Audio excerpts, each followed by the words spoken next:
if you got to go up a big ladder like this way up high, the one thing that's important is to make sure it's stable. And if you look at this one here, yeah, it's not too bad, but I don't have a big footprint on the side of my house. So we're going to fix that with a new item I have. So let's go get it put together, and then we'll show you how it works.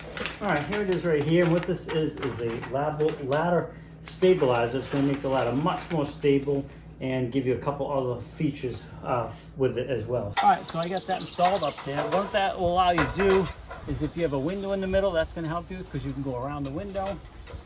But it does make the ladder much more stable because you're covering a much wider footprint. So you can see now this thing is not going to wiggle. It's pretty sturdy. Definitely happy with that. And you got a few other options here for hooking it on different things. With the padding, and you do have some nice rubber pads where it goes against the siding of your house. So definitely happy with it. Definitely makes the ladder more stable.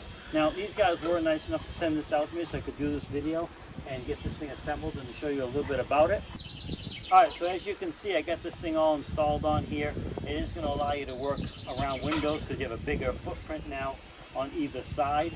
It does have nice padding where it goes against your siding, and it does make the ladder much more stable because you're covering a big area, and those rubber pads really help hold it there. Very easy assembly. The instructions could be a little bit better, but there's only a few parts, so you'll be able to figure it out.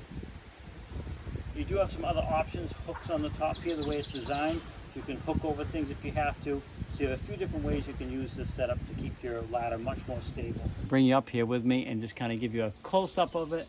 That's what it looks like. Hopefully I'm shining it on it because I'm putting my camera back a little bit, but you can see it definitely has a nice big footprint. So, and then there's those hooks there that can hook over things and just really help keep your ladder much more stable.